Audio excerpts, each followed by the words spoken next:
국민의힘 전당대회 분위기가 무르익고 있는 가운데 당권 주자들의 기싸움이 팽팽해지고 있습니다. 특히 김건희 여사 문자 논란으로 후보 간의 공방전이 치열해지는 가운데 내일부터 시작되는 합동 연설회에서 또 어떤 메시지들이 나올지 주목되고 있는데요. 한편 최상병 특검법이 국회 본회의를 통과하면서 여야 충돌이 격화하고 있습니다. 혼란의 7월 국회 쟁점 두 분과 전망해보죠. 이종근 시사평론가, 배종호 세한대 교수와 함께합니다. 어서 오십시오. 네, 안녕하세요. 예. 자, 먼저 아주 무르익고 있는 국민의힘 전당대회 소식부터 살펴보겠습니다. 지금 한동훈 후보가 비대위원장 시절에 김건희 여사 문자를 받고도 답변을 하지 않았다는 이 주장이 제기되면서 전당대회 판이 흔들리고 있는데 이 사안이 전당대회에 어떻게 작용할 것으로 보십니까? 일단 지금까지 구도, 그러니까 비윤, 친윤 뭐 이런 구도라든지 또는 대통령실과의 거리가 얼마나 가깝냐 뭐냐 이런 구도에는 영향을 좀 미칠 것 같습니다. 예. 지금 원래는 한 1주차, 2주차까지는 판이 큰 흔들림이 없었거든요. 그런데 어쨌든 문자가 나오면서 기사량이 쏟아지고 있습니다. 검색량도 쏟아지고 있고요. 일단 가장 큰 변수는 TV 토론인 것 같아요. TV 토론에서 이게 굉장히 큰 쟁점이 될 것이고 예. 두 번째는 한동훈 후보가 TV 토론을 한 경우가 그렇게 많지 않아요. 자기 선거도 없었고 또 지금 비대위원장 시절에 1대1로 무슨 TV 토론한다거나 이런 기회가 많지 않았거든요. 그렇기 때문에 이번 TV 토론에서 1대3 나머지 후보들이 이 문제를 갖고 집중적으로 공격을 했을 때 그것을 어떻게 풀어내느냐 이게 가장 큰 관건일 것 같고 전국적으로는 그런데 그럼에도 불구하고 대통령실이 이 문제를 어떻게 받아들일 것인가 지금은 좀 이게 너무 과열되고 또 대통령실이 다시 소환이 되기 때문에 예. 이 선을 좀 그었죠.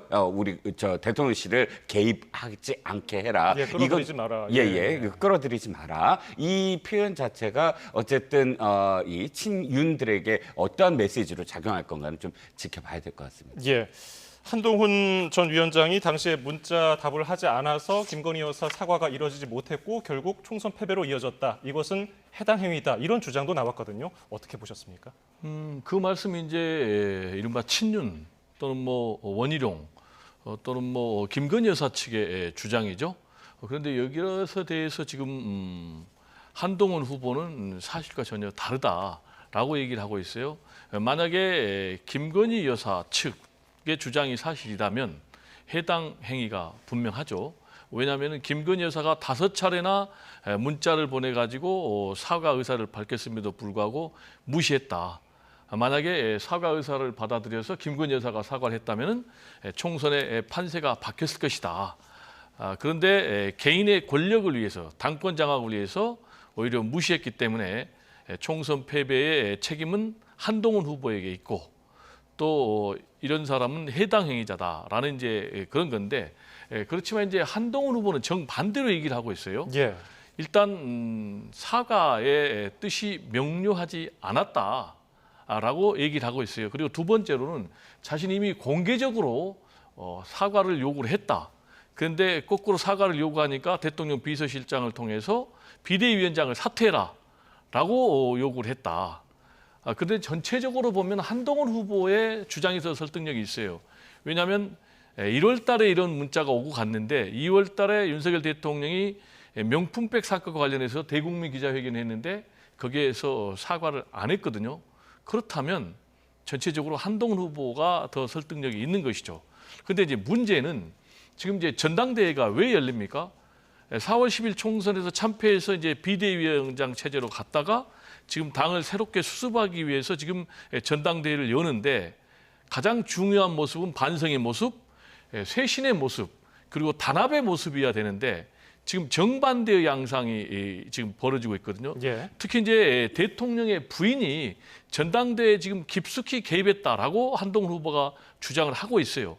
실제로 저는 이런 의견에 동의를 하는 게 일단 문자 파동이라는 것은 한동훈 그리고 김건희 여사 두 사람 사이에 오고 간 그 문자거든요. 그럼 두 사람 중에 한 사람이 공개하지 않았다면 이 문자가 세간에 알려질 이유가 전혀 없어요. 근데 지금 양상을 보면 김건희 여사 측에서 배신자 프레임을 가지고 때리는 걸로 보면 김건희 여사 측에서 이 문자를 흘렸다. 그리고 이제 한동훈 후보 측은 관련해서 자기를 떨어뜨리기 위해서 지금 이런 문자를 흘리고 있다, 공개하고 있다라고 얘기를 하고 있거든요. 그렇다면은 이른바 당권 투쟁, 권력 투쟁을 위해서 한동훈 후보, 가장 유력한 당권 주자 겸 가장 유력한 보수의 대권 주자와 그리고 대통령 부인이 정면으로 충돌하는 이런 권력 투쟁 양상이기 때문에 이런 것을 바라보는 국민들은 과연 어떻게 생각할 것인가. 지금 한마디로 정리하면 국민의힘은 공멸의 길로 가고 있다. 이렇게 좀 정리가 되겠습니다. 예, 지금 말씀하신 것처럼 한동훈 후보 측에서는 지금 6개월이 지난 시점에 이 얘기를 퍼뜨리는 거는 개입 아니냐, 전당대회 개입 아니냐 이렇게 주장을 하고 있는데 그 일부 원외 당협위원장들이 간밤에 그 한동훈 후보 사퇴를 요구하는 기자회견을 추진하려고 뭐 단톡방에서도 이렇게 얘기를 나눈 것으로 전해지고 그게 이제 지금 무산됐지만요. 네네. 이러면서 이게 제2의 연판장이 아니냐, 네네. 연판장 사태다 이렇게 보고 있는데 어떻게 분석하십니까? 예, 앵커님 말씀하셨듯이 제2라면 제1 연판장이 있었고 그렇죠. 그때는 성공을 했죠. 연판장을 돌린 측이 예. 바로 나경원 저출산 고령화 부위원장의 경우였는데 이번에는 시도가 했지만 무산된 것 같아요. 무산됐다는 건 어떤 의미냐면 이게 대세가 돼야 되는데 지난번 연판장은 어쨌든 많은 사람들이 참여했어요. 예. 그리고 그것을 반대하는 의원들이 별로 없었어요. 그런데 이번에 보니까 그 154명의 당협위원장들 있는 단톡방에서 10여 명이 잇따라서 반대 의견을 냈다는 겁니다. 예. 이러다간 공멸한다. 그리고 줄 서는 그런 악습을 우리가 더 이상 되풀이하지 말자. 이러면서 그것을 말렸거든요. 그런데 이 말리는 목소리를 또 대항해서 아니다. 연판장을 해야 된다. 한동훈 후보가 잘못했다라고 목소리를 높이는 당협위원장이 거의 없었다는 겁니다. 이건 무슨 뜻이냐면 이게 지금 만약에 연판장에 이름을 올렸다가 역풍을 받을 수 있다라고 많은 사람들이 생각을 하고 또 하나는 친윤 그룹에서도 이렇게 생각한 거예요. 아니 김건희 여사의 문자를 안 읽은 것이 바로 윤 대통령이 그 다음 날 이건석 비서실장을 통해서 사퇴하라 이렇게 된 거냐. 지금 스토리는 그렇게 되고 있거든요. 예. 그럼 굉장히 속 좁은 사람처럼 비춰지잖아요. 그러니까 아니 내 부인의 문자를 안 읽었다고 해서 화가 나갖고 뭐 이렇게 사퇴를 요구한다. 그런데 지금 연판장도 사실은 비슷합니다. 대통령 부인의 문자를 안 읽었다고 해서 지금 후보자를 사퇴하라? 이것도 말이 안 되고. 그리고 또 들어가 보면 아니 그때 사과를 만약에 하게 했으면 선거 양상이 바뀌었다 이게 또 말이 안 되는 게 보면은 19일 날 문자를 보내기 시작했다고 하지 않습니까? 그런데 20일과 21일 이철규 의원도 그렇고 장해찬 최고위원도 그렇고 앞장서서 언론에 또는 SNS에 이렇게 얘기해요. 이거 사과하면 안 된다. 지금 서울의 소리치기 가해자고 예. 가해자가 사과를 해야지 왜 피해자인 김건희 여사가 사과를 하느냐 이렇게 목소리를 높였었거든요. 자신들은 그렇게 목소리를 높였으면서 한동훈 비대위원장은 그것을 사과로 받아줬어야 됐다. 이게 서로 말이 안 되니까 모순점이 생기죠. 그러다 보니까 지금 연판장을 돌리는 사람들이 좀 뭐랄까요, 이 모순점 때문에 목소리를 좀 안 내기 시작하고 이게 완전히 무산된 거. 그러니까 제1연판장 때와는 양상이 굉장히 다른 양상으로 지금 전개되고 있다는 겁니다. 예, 오늘 기자회견은 무산됐지만은 이게 사적인 방식으로 공적인 일을 하는 게 맞느냐는 한동훈 후보 측의 주장 계속 이어질 것이고 일단 문자에 대응하지 않았다는 사실은 뭐 은연중에 밝힌 것 같아요. 이게 TV 토론회에서도 계속 공격거리가 될 텐데 어떻게 보십니까? 네, 그런 거는 이제 계속 말씀하신 대로 쟁점이 되겠죠.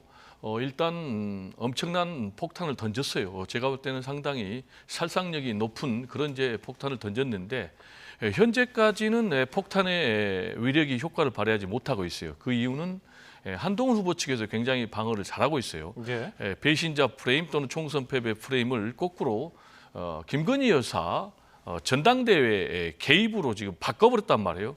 그렇다면 앞으로 이제 김건희 여사가 이 문제가 불거지면 불거질수록 더 코너에 몰릴 가능성이 높다고 봐야 돼요. 왜냐하면 이제 김건희 여사 하면은 지금 김건희 여사가 리스크가 보수 여권의 최대 아킬레스건이죠. 도이치모터스 주가 조작 의혹에다가 명품백 수수에다가 뭐 서울 양평 고속도로 의혹을 받고 있는 상황에서 이제는 뭐 한동훈 후보를 떨어뜨리려고 여사가 지금 전당대회까지 개입하느냐라는 이제 프레임으로 갈 경우에는 더 어려워지는 이제 그런 상황이란 말이에요. 그래서 지금 이제 본질은 제가 볼 때는 뭐 김건희 여사가 지금 한동훈 후보를 이른바 떨어뜨리기 위해서 지금 전당대회에 개입하고 있느냐 안 하느냐 이것이 이제 본질 같은데 저는 이제 그런 것이 본질이라고 봅니다. 그래서 지금 한동훈 대 김건희 여사의 이른바 사생 결단식에 지금 권력 투쟁이 시작이 됐는데 그렇다면 이제 1차 문자 파동이 효과가 없다고 여기서 멈출 것이냐? 제가 볼 때는 양측은 이미 돌아올 수 없는 다리를 건넜거든요. 그렇다면은 앞으로 제2, 제3의 공격이 이루어질 가능성이 높아요. 특히 이제 7월 23일 전당대회까지는 아직도 보름 정도의 시간이 남았거든요. 아까 이제 제2의 연판장 사태를 얘기했는데 제2의 연판장 사태도 사실은 추진을 했어요. 일일이 전화해가지고 찬반을 물어보고 근데 이게 좀 여의치가 않은 거예요. 그리고 이제 전당대회 선거관리위원회에서도 개입을 하니까 일단 스톱을 했는데 저는 어떤 양상으로든 제2, 제3의 폭탄 투척이 있을 것이다. 이렇게 보거든요. 그런데 문제는 그렇게 되면 아까도 지금 전체 공멸로 갈 가능성이 높다고 했는데 이런 지금 보수 여권, 국민의힘의 흐름과 관련해서 지금 이제 여권 보수의 주필이 지금 양상 2016년에 탄핵 사태하고 좀 비슷한 양상으로 가고 있다. 라면서 이제 네 가지를 얘기했거든요. 하나는 총선 참패로 여소야대가 됐다. 그리고 두 번째로는 대통령의 지지율이 너무나 낮다. 그리고 세 번째로는 지금 국정 비선 논란이 벌어지고 있다. 지금 이런 것들을 얘기하고 네 번째로는 지금 여당이 분열되고 있다. 라는 지금 경고를 울리고 있거든요. 예. 그래서 지금 양상은 그런 쪽으로 흘러가고 있다. 그래서 앞으로 문자 파동과 같은 제2, 제3의 카드로 계속해서 죽이기 게임, 권력 투쟁 양상으로 가면 안 되고 여기서 저는 제동을 걸어야 된다라는 예. 좀 말씀을 드리고 싶습니다. 알겠습니다. 앞서 평론가님 말씀해 주셨지만은 그 문자 메시지가 보내졌을 것으로 예상되는 그 시점 그 직후에 이관섭 비서실장, 한동훈 당시 비대위원장, 윤재옥 원내대표 회동이 있었고 사퇴 요구 보도가 엄청나게 쏟아졌고요. 그리고 바로 다다음 날에 윤석열 대통령과 한동훈 당시 위원장은 서천 화재 현장에서 만났고 또 2월 29일에 윤석열 대통령이 여당 지도부를 용산에 초청해서 오찬을 했습니다. 이렇게 봉합되는 듯했는데 6개월 만에 다시 이게 나왔어요. 그러면은 용산과 당의 관계는 계속해서 안 좋은 상태로 유지되는 거 아닙니까? 당의 관계가 안 좋아진다는 건 전당대회 결과에 따라서 또 다르겠고 예. 또 한 가지는 윤 대통령과 아까 어쨌든 대통령실이 지금의 돌아가는 사태를 이게 굉장히 안 좋은 방향이다. 지금 아까 교수님께서도 계속 말씀하셨지만 사실 후보들끼리의 경쟁이 돼야 되는 게 전당대회 아닙니까? 예. 그런데 김건희 대 한동훈이라고 프레임 말씀하셨지만 그렇게 지금 비춰지는 거잖아요. 지금 거의 기사들이 김건희 여사가 어떤 내용을 했느냐, 한동훈 비대위원장이 당시 어떤 내용을 했느냐 이거에 초점을 맞춘 기사들과 함께 다섯 통에 어떻게 그럼 대응했냐 이런 내용이 계속되다 보면 어떠한 후보들도 예를 들어서 윤상현 후보라든지 나경원 후보라든지 원희룡 후보가 안 보여요. 보이질 않잖아요. 워딩을 하더라도 다 김건희 여사의 그런 그 표현이 됐죠. 예를 들자면 원희룡 후보 측이 굉장히 전략적으로 미스인 게 이렇게 요구를 해요. 한동훈 후보한테. 김건희 여사와 한동훈 후보의 간에 지금 진실 공방이 벌어졌는데 메시지를 공개하라. 이렇게 지금 이 멘트를 하면 자신은 없어지고 김건희 여사 한동훈 후보만 남거든요. 예. 이렇게 되다 보니까 대통령실에서는 이게 이렇게 진행되다가는 안 되겠다. 또는 친윤들 그룹에서도 의도하지 않은 방향으로 가고 있다. 이게 지금 의도한 방향은 이게 아닌데 자꾸 김건희 여사가 이게 거론됨으로써 도리어 상당히 불리한 어떤 방향으로 가고 있다. 이렇게 결론이 내려지면 전 교수님 생각과 약간 다르게 여기서 더 나가진 않을 거다. 더 다른 어떤 문자를 공개한다든지 하면서 이 폭탄 말씀하셨지만 여기서 봉합을 하려는 것이 훨씬 더 움직임이 가속화되지 않을까. 물론 다른 전략은 있을 수 있습니다. 또 다른 플러스 알파가 있을 수 있지만 문자 파동만큼은 대통령실에서도 더 이상 진전되기를 원하지 않을 가능성이 좀 있어 보입니다. 예. 제가 짧게 좀 첨언을 하면요. 그래서 이제 이번 주 여론조사가 굉장히 중요하다. 예. 만약에 이번 주 여론조사가 그대로 한동훈 대세론이 이어지는 그런 여론조사라면 제가 볼 때는 아무리 어떤 공격이 있다 할지라도 한동훈 대세론이 그대로 갈 가능성이 더 높다. 그렇지만은 만약에 한동훈 후보의 지지율이 좀 떨어지고 또 반대로 원희룡 후보의 지지율이 올라간다면 지금 뭐 친윤 측의 제2, 제3의 공격은 더 거세질 가능성이 높다. 그러나 전망한다면 제가 볼 때는 한동훈 대세론이 계속 갈 가능성이 높다. 이유는 아까 평론가님이 말씀하셨지만 이번에 이제 문자 파동을 통해서 김건희 여사가 지금 전당대회 전면에 등장하는 그런 모양이 되면서 지금 한동훈 대 뭐 원희룡이 아니라 지금 한동훈 대 김건희 여사 그러면서 뭐 원희룡, 나경원 다른 후보들은 다 존재감이 없어져 버렸거든요. 그렇기 때문에 오히려 구도가 한동훈 대 또 반한동훈 이런 구도가 됐어요. 그런데 한동훈 대세론이 나오는 결정적인 이유는 크게 보면 두 가지예요. 하나는 윤석열 대통령의 지지율이 너무 저조하다. 그리고 또 정권 재창출을 하기 위해서는 이재명 대표에게 맞서는 대항마가 필요한데 그게 지금 한동훈이다. 라는 이유 때문에 지금 한동훈 대세론이 형성이 됐는데 그런 차원에서라면 예. 어떠한 공격이 와도 국민의힘 보수 지지층의 한동훈에 대한 지지는 흔들리지 않을 가능성이 높다. 그래서 여론조사 지지율도 이전과 거의 비슷한 맥락으로 이번 주에도 나오지 않을까 이렇게 생각이 됩니다. 예, 어대한 분위기 속에 후보들 3대1 구도는 계속되고 있는데 한동훈 대 반한동훈 구도에 약간 변화가 생길까요?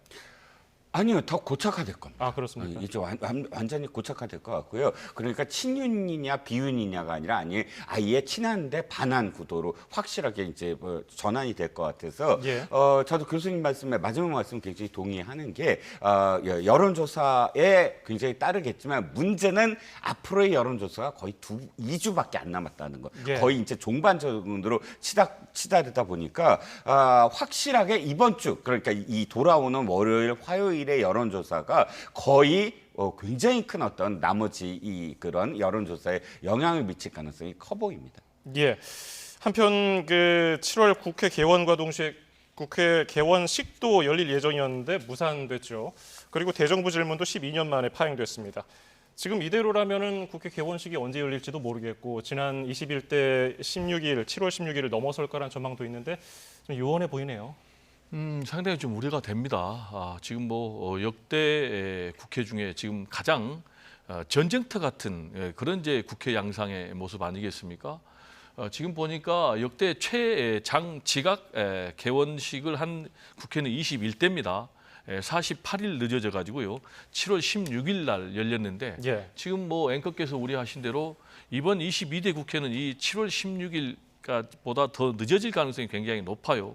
뭐 이유는 지금 뭐 최상병 특검법을 중심으로 해서 지금 여야가 정면 충돌하고 있지 않습니까? 그래서 최상병 특검법 처리를 둘러싸고 지금 대정부 질문도 중간에 중단이 됐지 않습니까?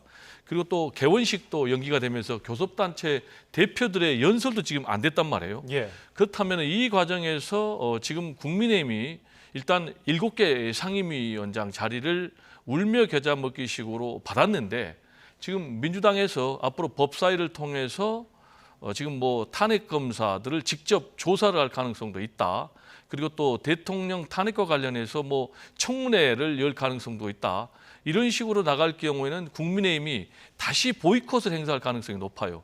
그렇게 되면은 지금 제가 염려했던 대로 지난 21대 국회보다 개원이 더 늦어질 가능성이 있다. 예. 이렇게 좀 생각이 되고 여기에다가 지금 과방위에서 지금 방통위원장 지금 뭐 청문회를 둘러싸고 또 정면으로 격돌할 가능성이 굉장히 높거든요. 예. 그래서 지금의 정치 상황으로 보면 계속 갈 수밖에 없고 그래서 계속 강조하지만은 윤석열 대통령이 좀 정치를 정상화하는 그런 결단을 내려야만이 지금 계속되고 있는 식물 대통령의 상황을 면하면서 동시에 국정의 안정을 좀 가져올 수 있지 않을까 이렇게 좀 생각이 됩니다. 예, 국회 현안 한 가지씩 살펴보죠. 먼저 최상병 특검법 국회 본회의 통과했는데 윤 대통령 제2요구권은 당연한 수순으로 봐야 되겠죠? 그렇죠. 당연한 수순으로 봐야 될 것 같고요. 그나마 지금 전당대회를 통해서 네 후보 중에 지금 그 국민의힘 후보 중에 한 명 그러니까 조금 유력시 되고 있는 현재까지는 유력시 되고 있는 한동훈 후보가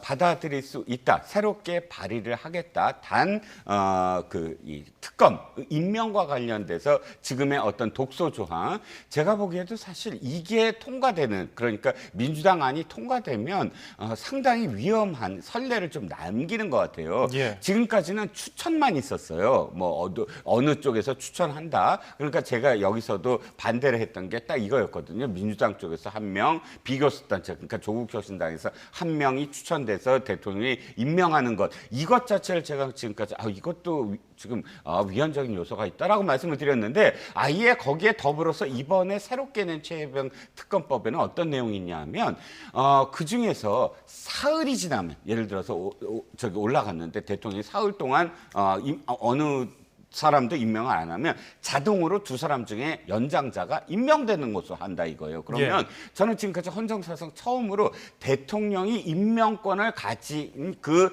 직위에 대통령이 임명을 하지 않았다 그래서 자동으로 의회 쪽에서 낸 사람 중에 한 명이 임명이 되는 것. 이건 진짜 위헌적인 거거든요. 그러니까 이런 부분들과 관련돼서 어쨌든 국민의힘이 전당대회 이후에 전향적으로 다시 협상을 벌이면서 이런 독소 조항을 서로 협의를 해서 안을 내놓는다면 지금 법안은 어찌됐든 국민의힘의 7명이 가장 큰 문제잖아요. 그러니까 제의요구권이 왔을 때 뭐 대통령이 제의요구권을 행사할 건 너무 뻔한 거고 왔을 때 7명이 이 부분에서 설득을 할 수 있느냐.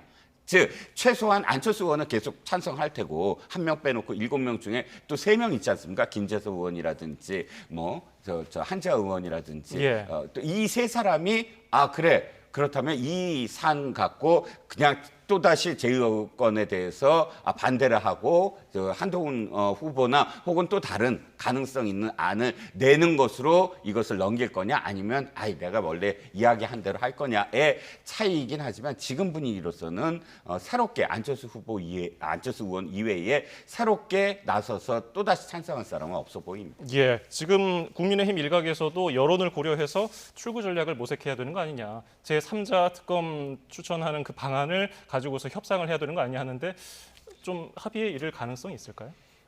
합의에 이를 가능성은 굉장히 어렵지만 저는 합의를 해야 된다고 봅니다. 왜냐하면 지금 국민적인 여론이 압도적으로 높잖아요.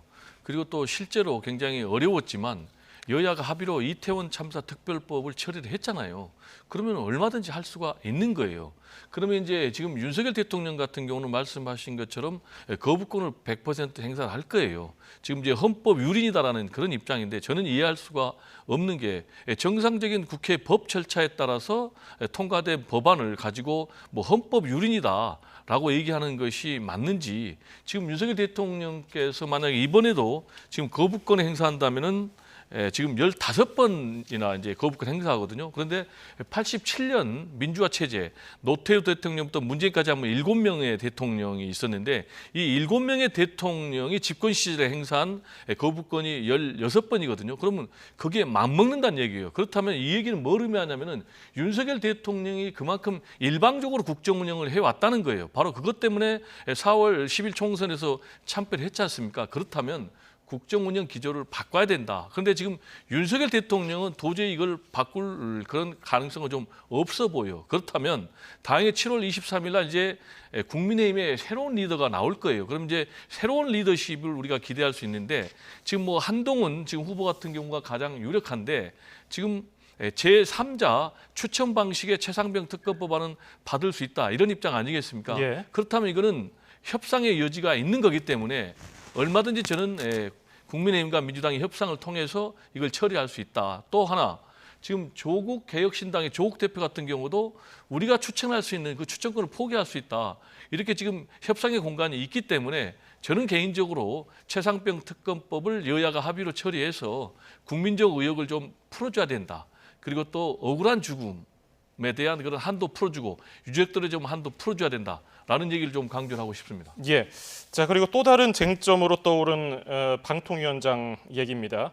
이진숙 방통위원장 후보자 청문회. 김홍일 전 위원장 자진 사퇴 뒤에 아주 빠르게 대통령실에서 인선을 진행했습니다. 야당은 굉장히 반발하고 있는데 그럼에도 이진숙 전 대전 MBC 사장을 빠르게 지명한 배경 뭘까요? 지금 왜 사퇴를 시켰냐 하면 방통위의 연속성을 위해서 사퇴를 시킨 거거든요. 예. 굉장히 역설적이죠. 그러니까 사퇴는 사실 단절을 뜻하는데 연속을 위해서 사퇴를 시킨다. 왜냐하면 민주당이 묻지마 탄핵을 계속 거듭하고 있기 때문입니다. 방통위원장이든 아니면 지금 헌법상에 또는 법률상에 탄핵이라 한다는 건 현직에 있을 때 그 기관의 현직에 가장 위헌적인 엄중한 사안이 벌어졌을 경우 탄핵을 하는 것인데 지금 민주당은 아니 누구가 됐든 탄핵하겠다 이거잖아요. 뭐 2인 체제를 계속 이야기하지만 2인 체제는 이미 올해 3월 달에 고등법원에서 2인 체제로 결정된 것을 인정했어요. 이건 정족수에 포함된다고. 그렇다면 법률적으로도 문제가 없는데 이 법률적으로도 문제가 없는 체제를 계속 했다고 해서 방통위원장을 무조건 탄핵하겠다라고 하니까 그렇다면 탄핵한다는 건 뭐죠? 어차피 헌재에서는 기각될 것이 뻔한데 단 6개월 정도를 이 방통위원장의 직무를 정지시키겠다라는 목적이 너무 뚜렷하므로 정부에서는 그러면 연속성을 위해서 차라리 사퇴를 시키고 임명을 통해서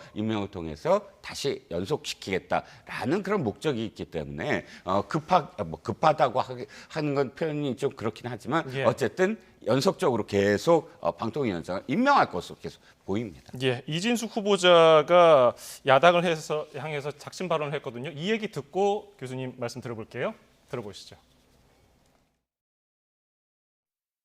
현 정부의 방송 장악을 막기 위해서 탄핵을 발의했다고 말합니다. 정부가 방송 장악을 했다면 이런 보도가, 이런 기사가 가능했겠습니까? 방송이 지금은 공기가 아니라 흉기라고 불리기도 합니다. 특히 공영방송이 그런 비판을 받고 있습니다. 예, 들어보셨습니다. 여러 가지 야당을 향한 발언을 쏟아내는데 어떻게 평가하십니까? 일단 이진숙 방통위원장 후보자죠. 후보자는 논란의 중심에 서 있는 인물입니다. 지금 이제 우리 평론가님께서 2인 체제를 마치 정당한 체제인 것처럼 말씀하신 것은 굉장히 실망이고, 왜냐하면 방통위는 기본적으로 여야 합의제입니다. 그래서 5인 체제를 해야 되는데 2인 체제를 하는 것은 기본적으로 꼼수 운영 체제죠. 대통령이 임명한 두 사람만 가지고 하는 것이 어떻게 여야 합의제입니까? 그 상황에서 지금 방통위를 통해서 지금 방송을 장악하겠다라는 걸 이제 노고를 하고 있는데, 그러면 이제 기본적으로 방통위원장은 어떤 인물이 와야 되냐면 정치적인 중립적인 인물이 와야 됩니다. 방송의 공영성과 공정성, 독립성을 담보할 인물이 와야 되는데, 지금 윤석열 정권의 초대 방통위원장이 지금 이동관, 이른바 언론에서는 방송장악 기술자다. 그리고 또 정치적인 이제 경력도 있고, 기본적으로 또 윤석열 대통령의 뭐 특보까지 했는데, 이런 사람이 어떻게 정치적인 중립, 방송의 공영성을 유지할 수 있겠습니까? 부적격자를 보내니까 결국은 민주당으로서는 이제 탄핵을 추진한 거고, 그러니까 석 달 만에 이른바 가버린 거 아니겠습니까? 그러니까 두 번째로 꺼낸 카드가 뭡니까? 김홍일 지금 뭐 국민권익위원장 아닙니까? 이분 같은 경우는 검사 출신이에요. 방통위원장 자리하고는 전혀 문외한인데 결국은 이 사람을 보내가지고 2인 체제에서 무려 70건이 넘는 그런 결정을 하다 보니까 또 탄핵의 위기에 몰리니까 지금 또 사람을 바꿨거든요. 이런 식으로 하면은 계속해서 무한해서 무한 그냥 또 탄핵 추진하고 또 임명하고 또 도망가고 또 탄핵 추진하고, 그러면 이제는 좀 방송을 정상화할 수 있는 그런 차원에서 제가 말씀드린 대로 이진숙 지금 방통위원장 후보자 같은 경우는 매우 부적격한 인물을 지금 내세웠기 때문에 안타깝게도 그런 악순환이 또 반복될 것으로 좀 우려가 됩니다. 예, 두 분 의견 들어봤고요. 민주당 상황 마지막으로 짚어보겠습니다. 이재명 대표 전당대회 출마가 가시화되고 있습니다. 곧 연임 도전을 선언할 가능성이 커 보이는데 9일로 좀 점쳐지거든요. 김대중 전 대통령 이후에 처음 있는 연임 당대표 도전인데 어떤 메시지 내놓을 것 같습니까? 일단 기본적으로 왜 본인이 연임에 나섰는가, 이 부분에 대한 설명을 할 것 같아요. 그래서 지난번에 약간 운을 뗐지만 지금 나라가 굉장히 위기다. 그래서 개인을 위한 것이 아니라 위기에 처한 나라를 구하기 위해서 지금 보면은 가장 문제가 민생 경제 아니겠습니까? 예. 그리고 두 번째로는 또 외교 안보도 문제 아닙니까? 이런 이제 총체적 난국에 있는 나라를 바로잡기 위해서 출마를 한다라는 메시지가 제 1번으로 올 것 같고요. 그리고 두 번째로는 그러면 본인이 당대표 연임에 성공하면 어떻게 할 것인가? 라는 것과 관련해서 역시 지금 민생이 가장 중요한 거 아니겠습니까? 고금리, 고물가, 고환율. 그래서 이 구체적으로 민생 살리기에 대해서 어떻게 하겠다. 당장 주장하고 있는 것은 25만 원 민생 지원금을 포함해서 구체적인 민생 해결 방안을 제시할 것 같고요. 그리고 세 번째로는 역시 이제 본인이 재선에 나서는 거는 앞으로 대통령 선거를 겨냥한 것 아니겠습니까? 예. 그렇다면은 당대표 연임 과정을 통해서 확실한 차기 대권 주자로서의 이미지를 부각을 해야 되거든요. 그것과 관련해서 역시 장기적인 국가 비전의 방향에 대해서도 제가 볼 때는 입장을 밝힐 것으로 그렇게 전망이 됩니다. 예, 민주당이 최근 총선에 승리를 했지만 당 지지율을 보면은 여전히 좀 정체 상태입니다. 이재명 대표가 연임에 성공하면은 당 분위기를 쇄신하는 데 도움이 될까요? 글쎄요, 저는 지금 말씀하셨듯이 당 지지율이 왜 오르지 않느냐. 더군다나 대통령의 국정수행평가 긍정은 계속 답보 상태입니다. 부정평가는 조금씩 뭐 출렁거리긴 하지만 굉장히 예. 부정평가 높고요. 그런데 반사이익을 지금 민주당이 못 얻고 있어요, 전혀. 더군다나 국민의힘에도 지금 미치지 못하는 이 결과만 놓고 예. 봤을 때도 이런 결과는 어쨌든 지금 어떤 정당이든 사실 그 정당의 지지율 그 정당의 차기 대권 주자가 얼만큼 있느냐, 즉 신상품이 얼마나큼 있느냐, 뭐 상품이 어떤 그 가치가 있느냐 여기에 평가받는 거 아니겠습니까? 그런데 지금 국민의힘은 전당대회를 통해서 어쨌든 4명 정도의 이런 차기에 이런 사람들도 있구나라고 상품들이 있지만 지금 민주당 같은 경우는 이재명 대표 이외에 아무도 나서려고 하지도 않고 또 아무도 나서지 못하게 만든 이 비명 행사를 통해서 자기와 견줄 수 있는 사람을 그렇게 만들어버린 것이 결정적으로 민주당에 재미가 없어. 여기 뭐 어차피 똑같은 사람이 똑같은 얘기할 텐데 이렇게 되는 효과를 보고 있다는 거죠. 그렇기 때문에 이번 연임의 그 메시지가 사실 어디에 있던 간에 아이고 이재명 대표가 또 연임을 하는구나. 보통 우리가 전대를 하거나 이럴 때 마지막에 이렇게 역전승을 했다. 예를 들어서 감동의 역전승 노무현 대통령 기억하시잖아요. 전대 3%에서 시작해서 역전하고 이것이 바로 국민들이 그래 이 당연히 이렇게 살아있구나 이런 기대를 걸 수가 있는데 기대를 전혀 걸지 아니하는 상태에서 전대를 맞이하게 된다면 민주당은 어떤 결과든 간에 뭐 지지율에 영향이 있을까 합니다. 예, 노무현 전 대통령 얘기하셨는데 김두관 전 의원이 출마 의지를 밝혔습니다. 변수가 될까요?